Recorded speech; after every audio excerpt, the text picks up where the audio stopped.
All right, Chris Chavez here at the Prefontaine Classic, giving you a little bit of the behind the scenes. Competition gets going tomorrow night, Friday, with a couple world record attempts, the U.S. Championship 10Ks. Saturday, jam-packed with some Diamond League action. So we're going to talk to some of the movers and shakers who are going to be making the headlines and throwing down the big performances this weekend. All right, we're here at Hayward Field. Ellie, this track probably invokes some pretty good memories for you. Last time out, took the win in the 1500 out here. So what's it like being back? It definitely brings back a lot of feels and memories. I can't help but think back to the trials for sure. Just being back here in this stadium just feels like I never left, but it just definitely feels pretty special. How's training been going this time around? Come in here for the 1500, pretty stacked field. So how are you feeling? Yeah, I'm feeling pretty good. It's still a little early in the season, so kind of just testing out, see what how training's been going. But I'm really excited. It's a great opportunity. You don't get to race these kind of people all the time, and so it's pretty awesome. I'm just trying to look at it as a good opportunity to have a fast race. So 15 and 5K focus this year? Is that like kind of where the head's at? Yeah, more towards the 15, but yeah, definitely still 15-5 girl. So obviously one of the differences coming from the trials to here now is you're rocking a little bit of fresh ink this time around. So what's the new tattoo? We'll unveil it right here. Yeah. I got the Olympic rings here. Look at that. Only the Olympians can get that. Yeah, I was pretty excited to get it after I made the team, and then it took me, I don't know, a long time to finally pull the trigger and get it done. So I finally got it last week. In flag? Yes, I got it in flag, yep. So was this like a team effort? Did Heather also end up getting it, or was it just you? No, we've all kind of just been getting them when we finally feel comfortable to do it. Nice. Julianne got hers, Shifra is still waiting to get hers, and so is Heather, yeah. Perfect. Well, you're rocking it. Looks great. Wishing you all the best of luck at Pre. All right, we're here with Tom Walsh. You just tested out the ring a little bit. Yeah. There's a lot of talk online about this one in particular, a little slippery. What is the sort of, explain it for us big throws guys out there who are just getting into it, like what are we looking for in like an ideal ring? You're testing it out, feeling it out. What are you looking for? Yeah, look, I personally like a fast circle, and so this circle was definitely on the fastest side, I'd say, of circles around. So it's had a little bit of wear and tear. It slowed down a little bit, I think, and it feels good. You just don't want to slip on the throw at any point in time, which some people have done in these circles here. So, but they look like they've had a little bit of wear and tear, so it looks all right now. So I forgot to congratulate you on being selected to the team. Officially got your spot for the World Championships. Probably lots of competition for you to just not get the auto qualifier. But so I mean, you're guaranteed to come back here a couple months from now for Worlds. So how does a meet like this play into sort of the schedule and the planning? It's like you want to put something together good this weekend, but then obviously the peak is for Worlds. Oh, indeed, and I think it's like anyone that can get on the track or the circles before a major champs. It's just nice to feel a little bit more comfortable out there, and coming here every year that we're lucky to, kind of feel more comfortable on these, especially the old circles. But these circles now, we kind of know what we're expecting. So you bring a slow pair of shoes and so forth. So you do have that grip. But yeah, the main goal is to come here in about 2 months' time and ruin the Americans' fun. So how has sort of like the competition changed over the years with like you and Joe and Ryan? Like with the photos, like it's funny, you guys look just younger and younger as the years go on. It's the same podium year in and year out. But sort of like, what do you pick up on from like the difference in Joe and Ryan from 2017, 19, and out this time around? Well, Joe's about 50 pounds heavier, but also 100 pounds stronger in his bench. So, and I think we've all just got more mature with strength-wise.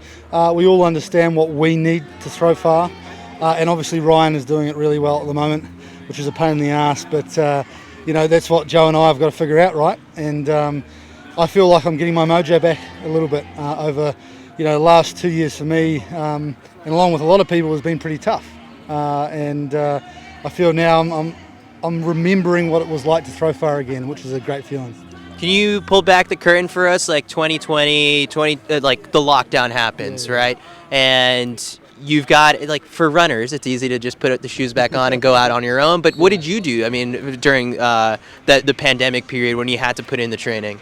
Yeah, I think I'm a massive extrovert, so I love talking shit to the guys on the field or at the dining room back there. So for me, I really struggled with not having that and not having a clear goal to work towards. So it was pretty tough.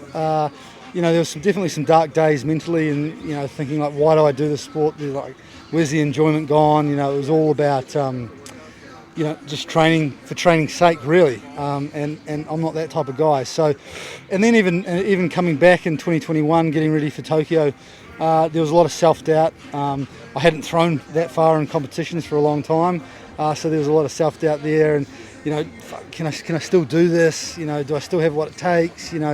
Or have I slipped behind too much and all those kind of things. But I was really lucky with my team, my support team around me, and I think anyone who's at the top level for a long period of time needs those people who are going to be there for them if it goes good or if it goes bad. And I was very lucky to have a handful of people that are there for me when I need them all the time. What does a great throw sort of feel like? You kind of know it when you release it, but then was there one in particular in the last 2 years where you felt it come off your hands and you're like, all right, I'm back? Yeah, I think probably when I cracked the 22-metre mark again, what was that, mid-June last year? And it's just the ease of the throw. Like, you're not trying, of course you're trying to throw far, but you're not forcing it. And every movement you feel like you've got minutes in the circle to finish those movements, and everything just clicks into the right place at the right time, and you got a long, nice finish on it, and it's just such a nice, smooth, easy feeling, and that's what we're all chasing, which is tough. So you said you're coming out here in a couple months to spoil the Americans party. Yeah. What does that sort of look like? What's it gonna take? Well, mate, men's shot putters. It's at levels that it's never been at before. So I think it's going to take, you're going to have to be in 23-metre shape. And that's the world we live in right now. And so I have full belief in my ability to get back there. I know I'm not that far away already. And so I know in another 2 months' time of freshening up and training and so forth that, I'll be right in the mixer. I love that you said it's like you embrace the shit talk between the throwers. Who is the biggest shit talker in throwing? I don't know. I joke around a lot, and the guys know, especially the good guys know that, like, if I'm talking to you a lot, like, they try not to talk to me because they know I'm in good shape, or I want them to talk to me, so they all kind of try and dodge me. But maybe me and Philip Mihailovic, we kind of have a little bit of, we have real fun back and forth, a nudge here and there. Joey's always a good bit of laugh, and same with Conrad Bukovic. So it's a good group of guys, and look, we do the sport because it's enjoyable, right? And that's part, for me, that's a big part of the enjoyment. All right, so let's get right over here to this ring. Now, I want you to talk to the ring. Yeah. Like, what do you want to tell the ring for tomorrow, and also just for Worlds? Like, what's the hope here? Well, the hope from the circle is that Saint Circle gives me some nice smooth throws. Okay, you hear that? Nice smooth throws? Please. And really supports the international visitors and welcomes it with open arms and encourages them to have a great competition and some big long throws from the internationals, and maybe just the hometown heroes. They've got enough support. They've got enough support. You don't need to help them out anymore. Perfect. All right. Well, Tom, I appreciate you taking the time for this. Wishing you all the best at Pre and then at Worlds. We'll see you here. Thank you, man. All right. Big throws, guys, here. Joe, I want to walk out to where the legendary Olympic trials warm-up throw ended, because there's very limited sort of video out there of you launching this thing that I'm pretty sure would have been the world record had it been in competition. So where did it land, and like, what's the story behind it? Yeah, I mean, I'll tell you, those are one of those things that as a shot putter we always hate, just because it's like the fish that got away that everybody thinks is the big one. Obviously we know it was really far. It was probably closer to outside the pit than inside the pit, but I'll tell you, I mean, it's one of those things, warm-ups, don't count, fouls don't count. So, you know, I don't get too hung up on them. But at the end of the day, you know, I'm a human cannon. Yeah. So I need to make the ball go far. So whether it's in the warm-up or a foul, like I'm worth nothing if I'm throwing 60 feet and have pretty technique. Yeah. So I'd rather make the ball go far. It gives me confidence that there's something left in the tank. Now, obviously here at Hayward, the grass is close, and Ryan's world record's getting close to the grass. So I think one of us can hopefully chip our way and do some landscaping here at Hayward for him. But that'd be really cool to, you know, it's always been somebody's dream to get over this barrier and get in the grass. So where did it kind of land? Do you have any idea? So I think this pit is a 78-foot pit. It used to be an 80. They actually made it smaller. I think that was measured on the TrackMan at like 78. So right in front of it, probably about that faint white line, maybe a couple inches before it. But you know, unfortunately, I've seen the ball go that far before, and it doesn't count. So I've had a lot of these legendary fouls and warm-ups, and that's just part of the sport. But I'd rather be known for the guy making the ball go far than not. I'm curious, as you know, you as a competitor, can you tell where the world record is without it being marked? Like where is it right now? Yeah, I mean, Hayward's been a little bit different. Obviously, old Hayward, I think, even though this looks very similar, you kind of have an idea where things are. This is our second year being back here. So, I mean, I know this is a 78-foot pit. So the world record's about 2.5 feet in. From there, you know, Ryan's at 76 feet. So it's about getting close to there. I think all of us know, essentially, once we start throwing. Once I see Tom take about 2 throws and 3 throws, I kind of know where his ball's landing. I know the way it looks in the air. I think just as a golfer knows, you know, you can kind of, you know your distances. It comes to you really quick. Here we don't have any lines out.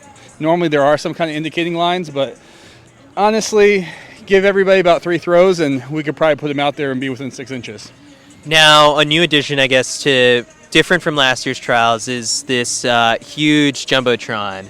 Now, I'm thinking of it as like, you know, baseball players, the screen that's, you know, kind of either turned off or like is this distracting? Like when you see a jumbotron at a baseball stadium, I can imagine like the hitter's now used to it, but this is huge and brand new. Yeah, it's pretty cool though. I will tell you, last year at trials, I was like, man, they built this beautiful stadium, and it was kind of hard to see on the screen, especially if I was looking at that small screen. So having this big screen as a spectator, I think is awesome. As a competitor, I hope I'm throwing far enough that my throw actually gets shown up there, because that's the hard part for us in the field events.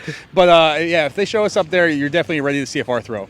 Love it. So obviously, the world record, like Ryan got it done last year, and for years it was sort of like you were in the conversation for that as well. Ryan hasn't put this thing out of the question for you to also try and, you know, take that up a notch. How do you sort of go about thinking of the world record? Yeah, I think it's perspective. I mean, it used to be a huge goal of mine, and I think nowadays it's like, you know, this is my 10th year in the sport. So it's not saying I don't want things that I didn't want before, but it's how I'm doing them. I'm enjoying the sport more than I thought I would be. I tried to be done with the sport every year for the past 6 years, and I'm still doing it. So I think of like, I've seen the ball go that far. I've seen it go farther than the world record. And as long as I can still know that there's something in the tank that gives me the inspiration to keep throwing far, I think Tom's capable of it. Romani's capable of it. There's a list of guys who have the potential. It's just about doing it when it counts and doing it that day.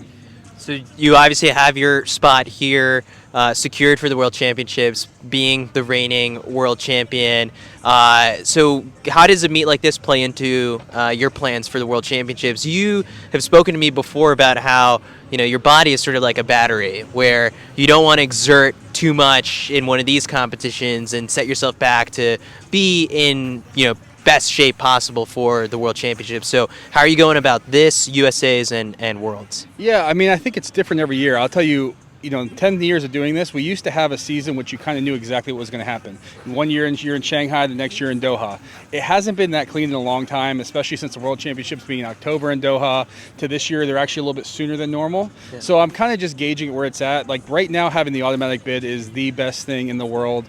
Every other country in the world doesn't have to deal with this. The depth of the U.S. is an amazing thing, but it also makes my life terrible every single year, because you're stressing about one day. You know, you break a world record, you can be number 1 in the world and rank, and it doesn't mean anything for one day. And that's the best part about the sport. It's also the worst part about the sport. So not having to deal with that makes my season and my year so much more exciting. I'll never forget last year, you did the victory lap, you turned to me, you see me in the stands, and you just go, because it was another close call where, you know, like you said, you have one bad day and you're left off the team. So congratulations to you. You don't have to worry about that this time around. Yeah, no, I mean, that's the best part, because I'll tell you, like, you can't talk about the Olympics, and it's different now. This is 2 Olympics for me, the last one I made, but like, especially if you haven't made it, you can't say that O word unless you've done it before, and that's the hardest thing, because you're just like, oh, I want to be in the Olympics, but you can't talk about the Olympics until you get on the team. So everybody wants to talk about all these great things to do, but at the end of the day, nothing can happen until you prove yourself and you're ready to get through here. I mean, this is the meat grinder. If you can get through here, you have to get a medal. I sometimes get yelled at in the throwing community for saying this, but I truly believe it. If you're a male shot putter and you make the team, you better come back with some hardware. This year we have 4 people going, so obviously not all of us can get the hardware, but like, we have the depth, and you're doing a disservice to the guy who got 4th, 5th, or 6th who didn't make the team, because they had the capabilities of it. So obviously everybody has a bad day, but you got to find a way, and that's the most important thing about a U.S. shot putter. We have so much depth. You got to do it for them. So how do you feel when you hear that someone like Tom, who I just interviewed, said that for July he wants to spoil the party for the Americans? So it's like he's definitely up there as like one of the better shit talkers in the sport. Yeah, I mean, I love Tom, and that's one thing. We've been around forever, and he'll always, you know, I think it's part of being New Zealand, and that you know, talking shit to each other is great, but you know, I hope he tries to ruin the party. I hope Romani tries to ruin the party. I hope somebody else does, because it's only going to make the competition better. It's only going to raise it. You know, when I first started, these battles were kind of head-to-head. My first World Championships, I mean, no offense to the other people in the competition, it was me versus David Storrell. Yeah. That's how it was. So it was a very personal fight. Now the level is so much higher. It's statistically outrageous at this point. You can't worry about anybody else for yourself. So if Tom brings it, I'm glad he brought it, because I got to worry about bringing it for myself. So everyone's always seen the viral videos of you putting up weight in the weight room. What was it, 804, right, for the bench press last year? Yeah, I did 875 for 4 on the squat. This year, just You're under up? yeah. PRs? This year I kind of maintained that. I actually did more reps at that level. I actually did a couple weeks ago, which maybe I'm a little bit dead today before it, but ultimately getting ready for when we come back here for the World Champs. The bench is up. The body's in pretty good shape. We made a move down to Nashville, so it's kind of my fall was a little bit more conditioning of moving than it was about actually worried about my body, but I think I'm in a pretty good place, and I'm learning how to keep on evolving and changing. I think I'm lucky to have my wife as my coach, because she sees it every day. Says if I trained like I did when I was 22 compared to now at 32, I wouldn't last 2 weeks. So I kind of have to listen to the body a lot more.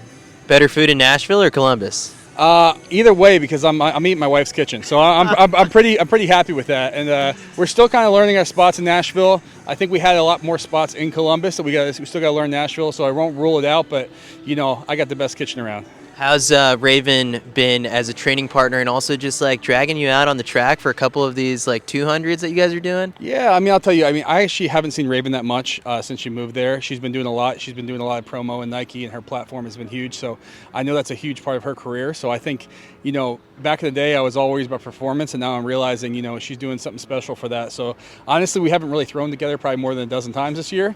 But, you know, when she is in the ring and she is in the weight room, she's a hell of a training partner, because she brings more energy than any of us I've been around. So it'll definitely wake you up for sure.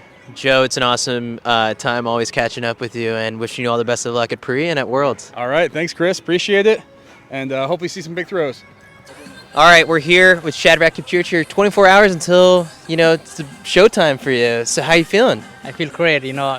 I mean, I'm excited to go at the start line. You know, last year I was not here, I was injured, but to feel this way this year, you know, I'm excited than never before, and I'm ready to go. I feel like I'm like one of the few people who's like not sleeping on you, and I keep telling people you gotta wake up. Shadrack's back, Shadrack's coming, you're back. I am back. I didn't go anywhere. I just took a little break, but when I show up at start line, don't count me out. Yeah, I know how to do this thing. This is your first time here at Hayward? Yeah. Since they changed, right? Yeah. Yeah, this is my first time. It looks great. Yeah, I love it. Fast track? It's really quick. So, Yeah. all right, so tomorrow, I mean, what's the game plan? Like, sit down and sit and kick, or what are you thinking right now? For now, Bowerman's going to watch this. they can watch whatever they want, but you know, it's still I don't care whatever anyone wanna do. I'll answer any question they give me. Well, So- okay, so that's what I but remember. yeah, When you yeah. told me the story of Yeah. 2016 Olympic trials, like Yeah. you were hurting, the most pain you've ever been in. Yeah. It was so hot. Yeah. Now this time around, you got some nice, cool conditions. It's all so you're ready to whatever it is, hot pace, slow pace, whatever. Anything, yeah. I'm trained to do anything I want. So, yeah. Last year, you had to watch the Olympic trials, and you said it was heartbreaking. So now that you're actually here, you're in the stadium, you got a chance to make another U.S. team. So you've made multiple teams in the past before. You're wearing the USA kit right now, where it's like, what does it actually mean to represent the United States? It's the best feeling ever. That's why I keep on showing up. You know, whenever you make that team, nothing beats that. That's why, like, you know, whoever has not made it doesn't know how it feels, but you know, to be able to be selected to represent this country is the best feeling, and it's the hardest team to make. So that makes it more special, because it's really hard. It's a really hard team to make. Can we get you to look into the camera and say, stop sleeping on me? Because you're showing up tomorrow. Guys, stop sleeping on me. I am here. I am back stronger than before.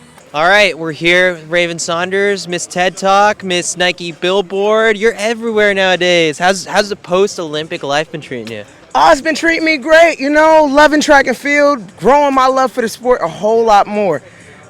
How's TikTok been? And you've been blowing up on there too. No, we be doing a little, TikTok's been great. I'm actually hoping to make like a lot with the athletes out here, especially at Prefontaine.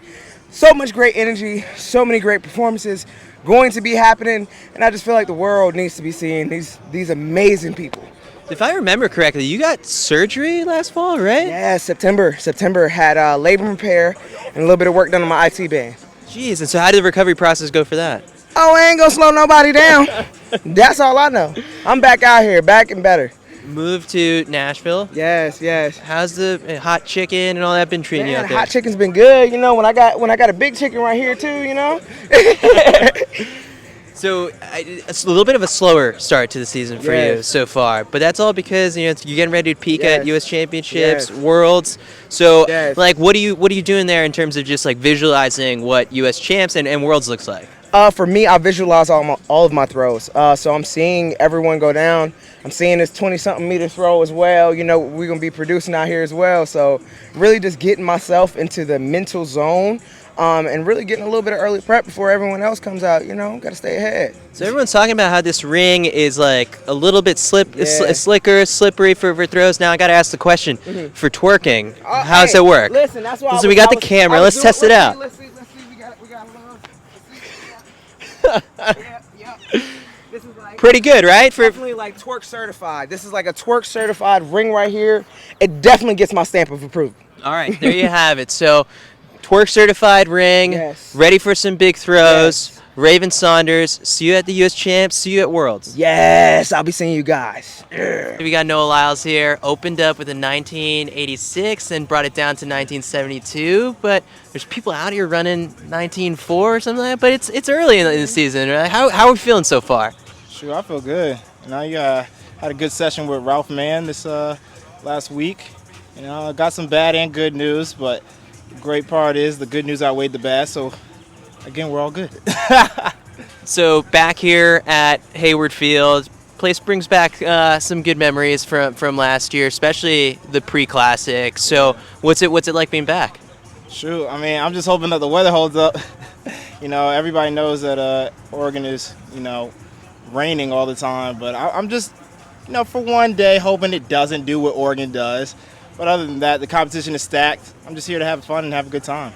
When you look at that start list for that 100, right? Like, it's hard to, you know, kind of pick a favorite. You, as one of the competitors, want to think of yourself as the favorite. But do you actually go into it thinking like you're the favorite for this race? I'm gonna be honest. When I first looked at the race, I was just like, shoot, I'm just happy I got in. Because I've never run the 100 at Prefontaine. Okay. Because they usually only like Nike guys in there. So I always just run the 2. But shoot, I said they put me in there. I was like, shoot, it's time for me to go spoil somebody's day. There we go. So indoor season, we saw you focus on the 60 a lot because you broke it down for us and said that, you know, it's all about those first 30 meters and getting it right so that you're not left watching the rest of the race in the second half of the race. So how did the 60 experiment so far translate into some of these early season races for you?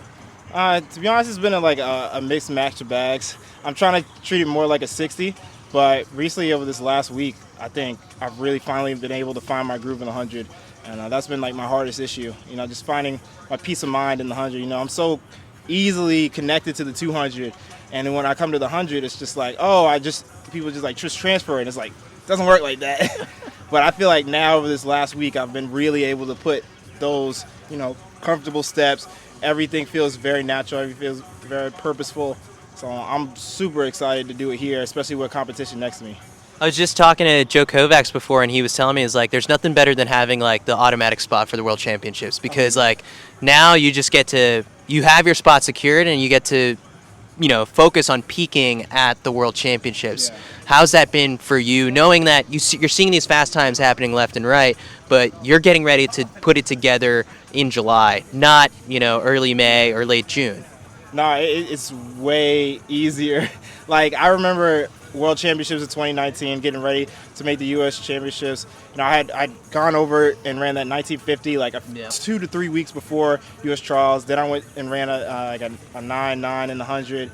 And then 2 weeks later, I come back and run like 19.7. I just remember I knew I kind of had it in the bag, but nothing is secure in the US of A and when it comes to trials. So having the automatic bond, knowing that no matter what, I'm going to be there is very peaceful.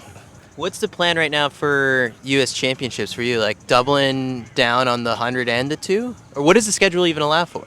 Right now it is scheduled. I mean, it's like every normal World Championship year with the trials.